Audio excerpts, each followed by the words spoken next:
из очень ветреной, но зато наконец-то солнечной Одессы.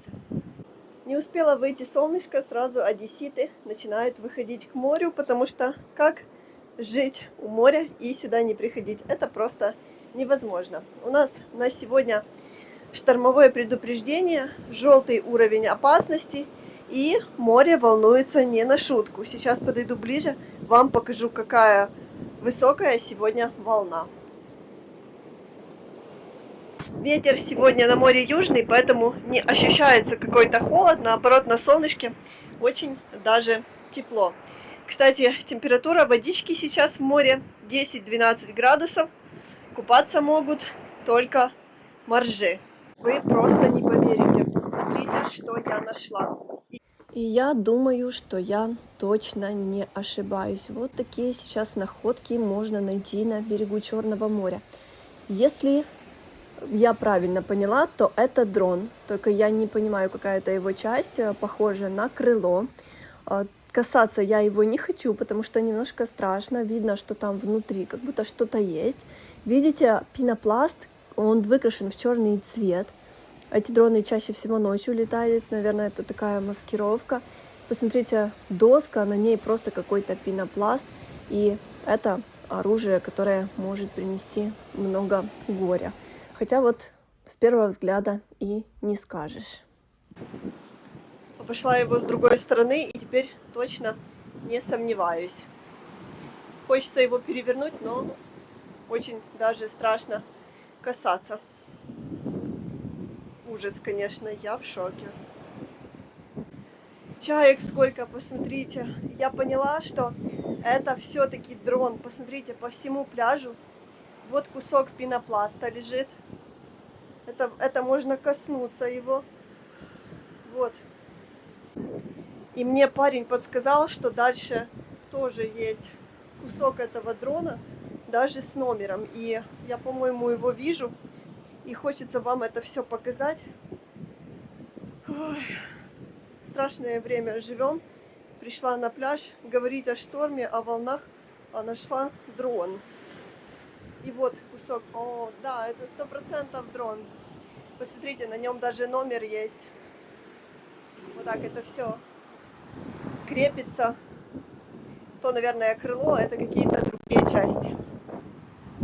Хочу вам сказать, что я не просто в шоке, а я именно очень расстроилась от сегодняшней находки. Это просто катастрофа. В одном из самых туристических мест Одессы, в Аркадии, просто на берегу, я нашла куски дрона. Наверное, это сбитый дрон. К счастью, он не принес вреда жителям Одессы. Возможно, даже где-то в море взорвался, и просто сегодня его штормом вынесло. И хочу сказать, что в такие моменты становится вот действительно страшно, потому что ты идешь на песке, ты идешь по берегу, да, по песку, и не знаешь вообще, что в нем может быть, потому что очень быстро море все замывает, несмотря на то, что территорию все время исследует на наличие опасных предметов. Поэтому, если вы гуляете в Одессе на пляже, то будьте осторожны, и не нужно ни в коем случае трогать такие предметы, как я вам сегодня показала, потому что это может быть опасно для вашей жизни и для вашего здоровья. А вот еще кусок. Просто по всему берегу разбросаны чайки и дроны.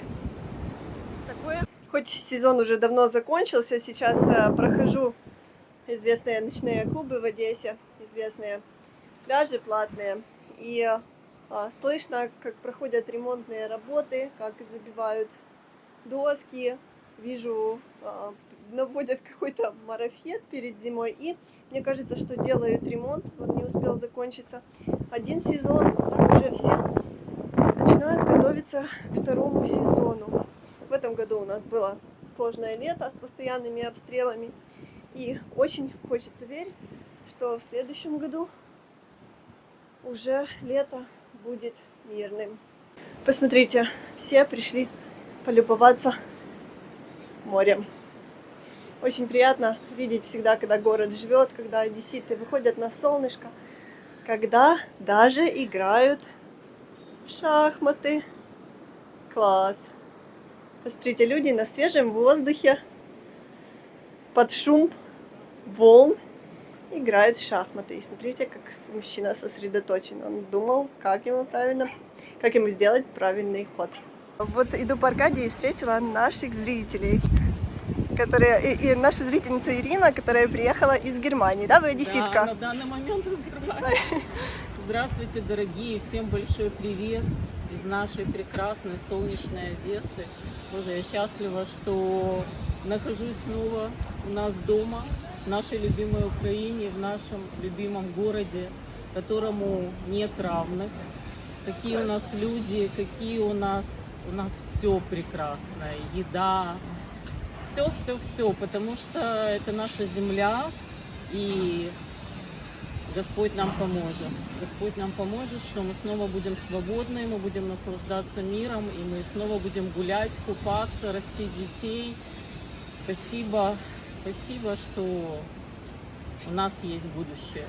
Спасибо Викуле за ее Спасибо. прекрасные передачи, Спасибо. которые поднимают дух людей там, которые просто дают надежду действительно, что все переменится, что все будет вот так. И вот и спасибо вам. И вот по себе знаю, что где бы ты ни был, всегда хочется все равно приехать домой, правда? Лучше родной земли нет ничего. Лучше родного города, там, где ты вырос, там, где ты провел всю свою жизнь, все то, что связано с памятью твоей, это твое родное место, твоя родная земля. Спасибо, Ирина, вам Хочу большое. вернуться и быть здесь. Да, спасибо. Спасибо. Вы даже не представляете, как часто я встречаю наших зрителей. Не все всегда хотят сниматься, но после этих встреч я остаюсь просто в восторге. В восторге от того, что нас смотрят такие замечательные, светлые, теплые, добрые и прекрасные люди. Это очень ценно, и тогда ты понимаешь, что что-то ты делаешь все-таки не зря. Спасибо, что вы у нас есть. Вы делаете нас счастливее. Так, сейчас нам предстоит с вами подняться по такой красивой, но очень высокой и крутой лестнице. А вот, посмотрите, какой вид открывается с этой лестницы на море и на кусочек Аркадии. Очень красиво. Одесса прекрасна. И с этим невозможно поспорить. А вот так по дорожке с остами мы подходим к одному из очень знаменитых ресторанов в Одессе. Арарат. Все здесь рядышком. Смотрите, какая прелесть. Здесь есть у них качелька с видом на море. О, я хотела покататься, но девушка заняла место. Поэтому пойдем прогуляемся немного по территории. Вы знаете, среди плохих новостей у нас есть и хорошие новости. Сейчас я к ним перейду, но сначала я вам покажу кота. Смотрите, где он сидит. Где-то на заборе или где? На какой-то ветке. Не думаю, что это самое удобное для него место, но ему комфортно.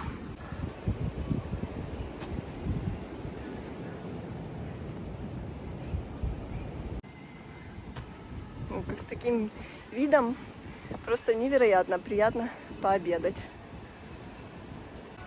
Обожаю территорию армянской церкви. В начале IV века Армения стала первой страной, которая приняла христианство как официальную государственную религию. Это произошло за 687 лет до того, как князь Владимир крестил Киевскую Русь. Первая армянская церковь появилась в Одессе в 1840 году прямо в центре города. Но во время войны здание было разрушено, а позже его вообще разобрали и на месте храма построили жилой дом. Участок под строительство новой армянской церкви был выделен только при независимой Украине в 1993 году. И это именно тот участок, по которому мы с вами гуляем. А сам храм открыл свои двери прихожанам в 1995 году и получил имя святого Григория Просветителя. Когда здесь идешь, такое ощущение, что ты идешь где-то в лесу. Там, по-моему, вход закрыт, поэтому придется обойти. Уже достаточно давно в Одессе появились такие контейнеры, в которые люди могут приносить вещи, которые им уже не нужны. И они обязательно должны быть в хорошем, чистом виде. После того, как их расфасуют, они попадают в руки к тому, кто нуждается в одежде или каких-то других вещах. Поэтому лучше не выбрасывайте на мусорку вещи, а приносите их и складывайте в такие ящики. На пляже такой ветер, хоть он и теплый, но очень сложно говорить. Смотрите, все везде закрыто. Когда Аркадия закрывается, становится как-то немного даже уныло. Летом здесь все в цветах, в большом количестве туристов, играет музыка, все весело. Ну, а зимой уже немного становится грустно. Даже не верится, что уже конец осени, конец практически года. Еще пару дней и наступает зима. Но в этом году зима в Одессе, будем надеяться, что будет теплая, потому что осень, особенно ноябрь, показал себя с хорошей стороны. Очень тепло у нас было.